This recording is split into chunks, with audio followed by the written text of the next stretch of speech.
Estimado doctor, recibo un cordial saludo. Con el objetivo de cumplir con el entregable número 2, procedo a realizar la reseña sobre el ensayo de garantías jurisdiccionales que en mi caso la elegida fue la acción de protección.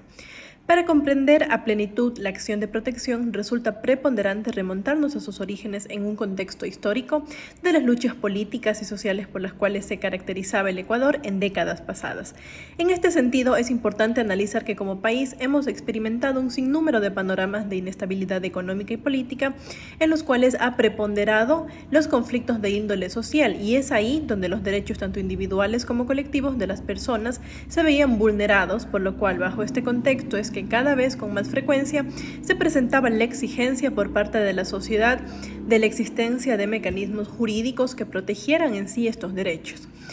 Bajo este panorama previamente enunciado, la acción de protección aparece como medicina para esta enfermedad de impunidad de la que se encontraba infestada el Estado. Se genera como una reacción ante la notoria relación desigual de poder que existía, constituyéndose como un blindaje jurídico contra quien no solo ejercía el poder, sino que abusaba de este, protegiendo a quien se encuentra del lado desventajoso de la balanza, al que carece de poder. Ahora bien, para determinar la naturaleza de la acción de protección, resulta pertinente remitirnos a la amplia jurisprudencia que ha sido emitida por la Corte Constitucional, para cuyo efecto es oportuno citar la sentencia número 1101-20-EP22, en cuya parte pertinente menciona, y me permito citar: así pues, la naturaleza de la acción de protección es claramente tutelar, y ahí radica la diferencia con las acciones ordinarias de conocimiento, pues los derechos constitucionales no son declarados, dado que preexisten, y lo único que se determina a través de la acción de protección es si concurre la violación de derechos constitucionales, al contrario de lo que pasa en los procesos de conocimiento de materia ordinaria, en los que las partes litigan la existencia o no de derechos y obligaciones que en muchas ocasiones nacen, como por ejemplo de un contrato.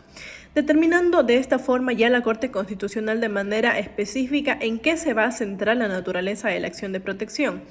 En cuanto al objeto de la acción de protección, la Ley Orgánica de Garantías Jurisdiccionales es clara al determinar dentro de su artículo 88 que la acción de protección tiene como objeto el amparo directo y eficaz de los derechos reconocidos en la Constitución y que puede interponerse en los supuestos que detalla el propio artículo. En este sentido, la ley no solo se encarga de determinar conceptos referentes a naturaleza y objeto, sino que la jurisprudencia constitucional complementa lo establecido en la ley, aclarando cuestiones referentes a requisitos, a procedencia, así como también a su improcedencia, siendo un claro ejemplo lo establecido en la sentencia número 00110-PJOCC, misma que refiere lo siguiente: la acción de protección no procede cuando se refiere a aspectos de mera legalidad, en razón de los cuales existan vías judiciales ordinarias para la reclamación de los derechos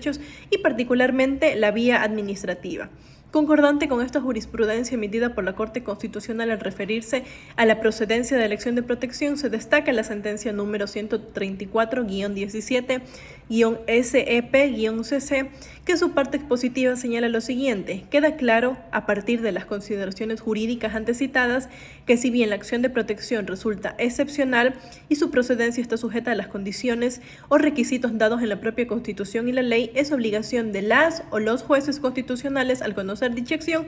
verificar ante todo si en la causa sometida a su conocimiento existe una real vulneración de los derechos constitucionales demandados, lo cual complementa obviamente a lo determinado en el artículo 41 de la Ley Orgánica de Garantías Jurisdiccionales, que detalla las causales tanto de la procedencia como también de la legitimación pasiva.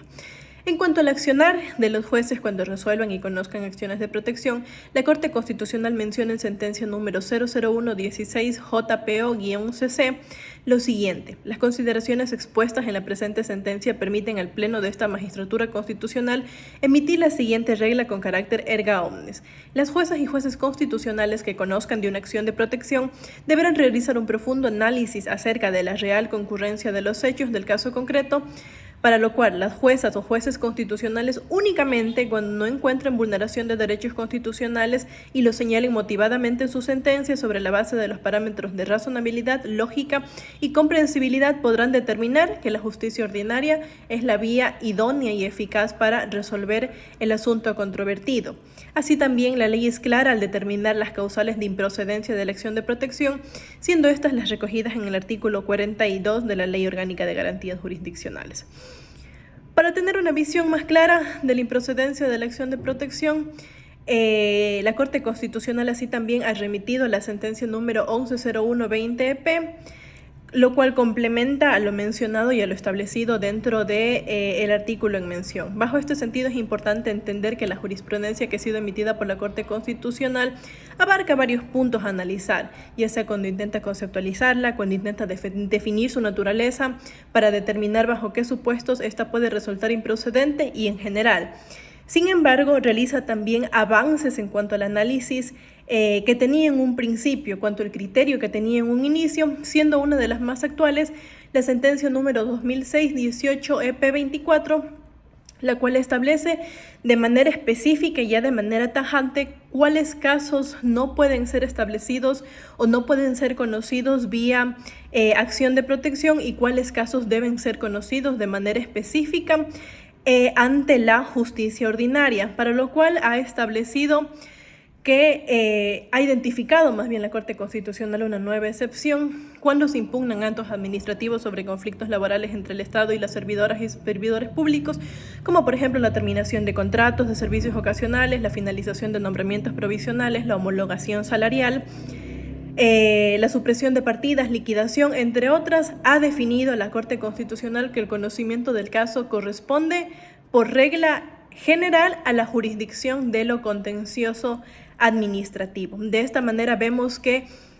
aclara y conceptualiza y establece una nueva regla, sobre todo cuando se va a determinar o cuando se va a presentar ante la justicia constitucional este tipo de casos. Para concluir, podemos resaltar que a pesar de los desafíos que ha tenido la acción de protección, de los varios intentos de desnaturalizarla, esta garantía jurisdiccional sigue siendo un instrumento constitucional valioso para defender y garantizar derechos constitucionales de las personas, para lo cual se debería empezar a tomar acciones con el objetivo de mejorar, con el objetivo de fortalecer su funcionamiento en la práctica diaria, ya sea a través del fortalecimiento del sistema judicial,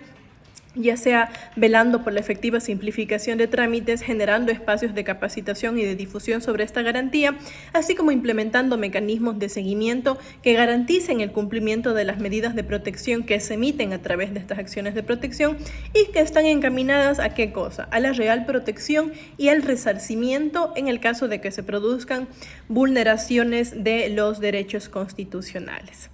Hasta aquí la pequeña reseña que puedo realizar sobre el trabajo práctico que se realizó de la garantía jurisdiccional acción de protección. Muchas gracias.